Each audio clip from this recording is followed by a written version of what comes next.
Hey, shalom. Welcome back to another episode of From Hebrew Literacy. We are continuing with our directed Hebrew immersion in the book of Qoheleth. That's Ecclesiastes, chapter 3. And you can see that right above me, Qoheleth 3. Fortunately, it's not raining today, so I decided to come up here on the roof and have another episode on the roof with you guys.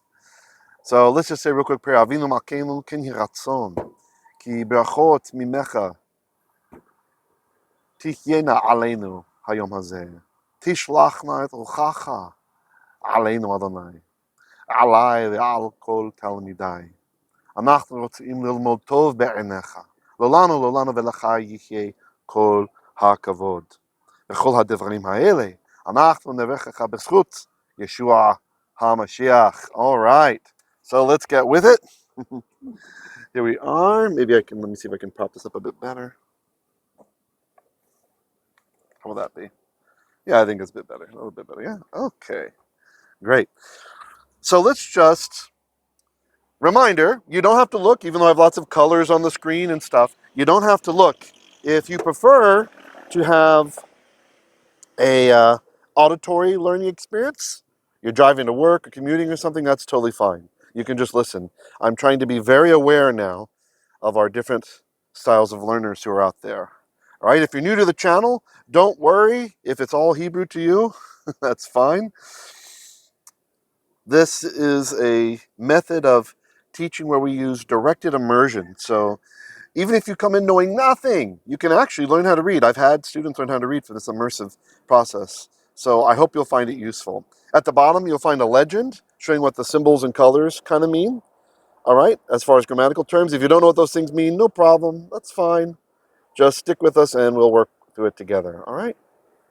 All right, so far we've done all of Ecclesiastes up to this point now. So here we are, Qoheleth, chapter 3, verse 3. Oh, it's trying to draw, isn't it? Hold on, I got to change something. All right, I think we got it fixed now. Nope, go back. Okay. Oi, sorry about that. Here we are. Qoheleth 3, verse 13. Ah, it's trying to draw again. Look at that. Vegam kol haadam. Technically, that's a construct chain there, but I didn't want to mark it. שיאכל ושתה וראה טוב בכל עמלו matat Elohim. He. All right, let's break that down. So, vegam, and also, kol, all of haadam. All of haadam. All of the man, literally, right? So all of mankind, all of humanity. I think it's being used there kind of abstractly. Let me see, is this a better view behind? Not sure.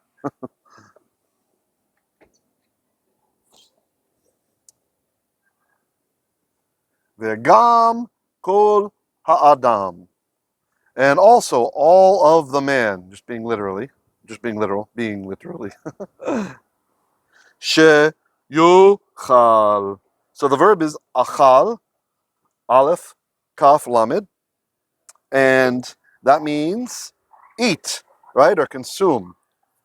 And then the the yod is telling us that's a he. So yuchal is he eats. The sheen in front of it, the she, is short for asher, aleph shin resh, which is the relative pronoun, right? So it can be who or which. Sometimes it functions a bit differently. It can mean when or where, but all these different W words. But most of the time it's who or which. It actually is a pronoun, right? So she, which, yuchal, he eats. Okay, so let's do that one more time.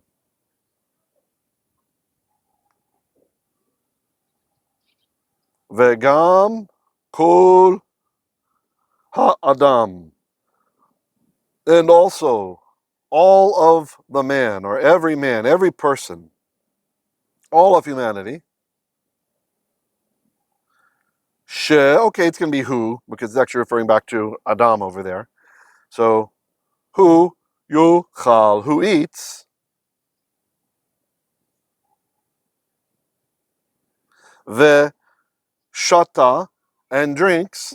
Now, shata is like drink, but we have the vav conversive there. If you're a visual learner, it's glowing in kind of a neon green. And that changes it to be imperfect. So it's like an ongoing action. And drinks, what about like this? Oh, there you go. Yeah, seems not so dark now. Maybe I can kneel down. Shata, drinks. If you're ever in Israel, I highly recommend as a souvenir, get one of those t-shirts that says, Shtu Coca-Cola, drink Coca-Cola. Ve ra'a, tov. Ve and ra'a, resh aleph hey, if you're just listening, and sees tov, goodness, notices good things. Bechol amalo, and here we have a construct chain. So the bait, that's a preposition, in or among or with chol kaf lamed, all of amal ayin mem lamed. Amal is labor or toil. So the toil of him.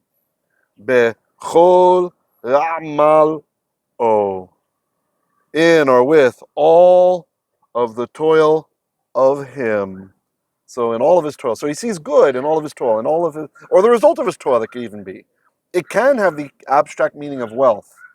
So a lot of, let's not say, a lot of Hebrew words can actually work this way. So you can actually have a concept of, for example, betach, to trust, right? To trust. And betachon is security or confidence, right? Like you trust enough, you get used to trusting. So you have betachon, you have betachon. Oh, neighbor's going somewhere,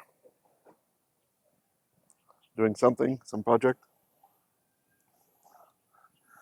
So amal, similarly, it can be labor or toil, or the result of the labor, the result of the toil, right? Which would be wealth, like everything he's amassed up. The ra'atov, and he's seen good, bechol, in everything, in all of amalo, all of his labors, or all that he has produced. It can really go either way. Okay? How you guys doing? Check our time. Okay. Next, continuing on. Matat Elohim. Matat Elohim. So, matat, it's a little bit difficult to recognize this word. Now, the root is natan, okay? You see the little, if you're looking, you see the dagesh in the first tav there? It's mem, tav, tav. That tells us there's two tavs and one there. Because somebody assimilated. And guess who it is? The noon. The noon has assimilated. So, natan, so mantan, theoretically would be how this word was formed. Mantan. So now you've got or mantat, sorry, mantat. But again, it's from natan.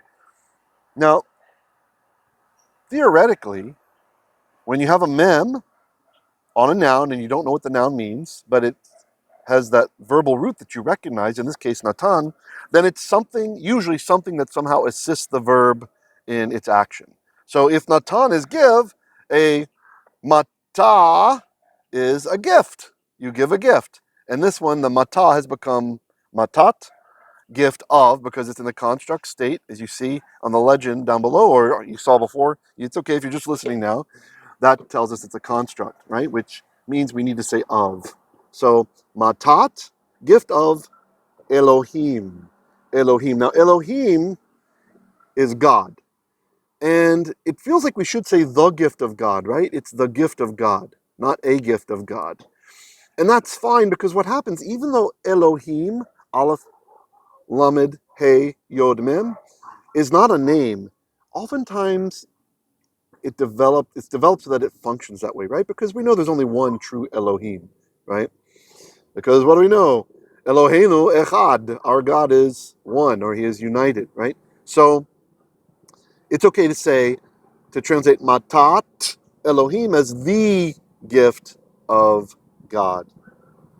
There's kind of different phases in biblical Hebrew where the person's really wanting you to see that it's definite. The prophet or the scribe, they'll write ha Elohim, which sounds a bit forced in English. So you could write matat ha Elohim, the gift of the God, right?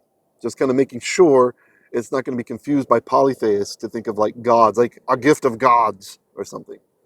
But Qoheleth's quite sure that we realize polytheism is nonsense. And then we have he, hey, Yod Aleph over there with the red laser moving with it. He. So it is a gift of the gods. A gift of the gods is he, is she. Why is it he? Why is it she here for our demonstrative adjective? Well, that's because mata is feminine. So the he is referring back to mata. Okay? How are you guys doing? Everybody all right? Let me do a quick time check here. How are we doing? Okay. Maybe I should pull this down below so it's easier to block out later. All right, let's go through this again.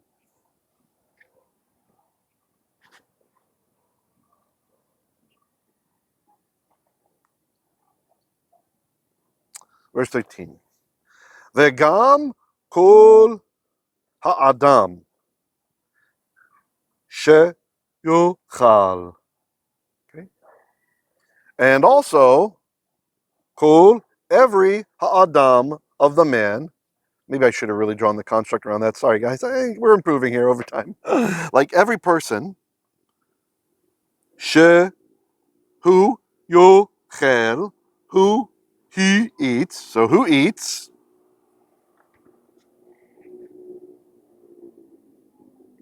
Shata, and he drinks. וראה, and he sees tov, good. That good is, or goodness, yeah, good. Tuv would usually be goodness. So tov, he sees good. Bechol amalo, in all of the labor of him.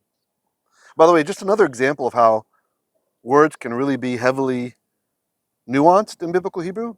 The word for tov, which means good, in some of the Psalms it means rain, right? That God gives good. He gives good in the right season, right?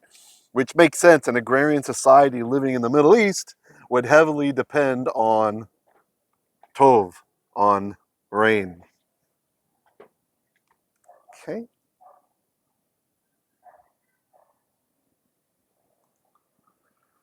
Matat, it is the matat of Elohim, of God. The gift of God, gift of God, the gift of God, he is it. Remember, you got to think like Yoda.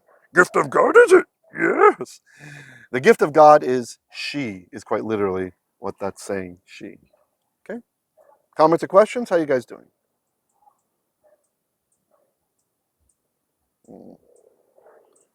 All right. Okay, let's hit our next verse. Actually, I'll read through this one more time for the auditory learners. V'gam kol ha'adam sheyochal. Sheyochal. It's hard to pronounce that because there's an aleph with no vowel there, right? So, achal. Ve'shata ve'ra'a tov. Bechol amalo. Matat Elohim. He. Okay, one more time normally. Vegam kol haadam sheyochal veshata vera'a tov bechol amalo. Matat Elohim he. You guys got it? I just love the wisdom literature. Qoheleth, it's so cool, isn't it? All right, going to the next verse, and actually, we're going to try something here. That's verse 13.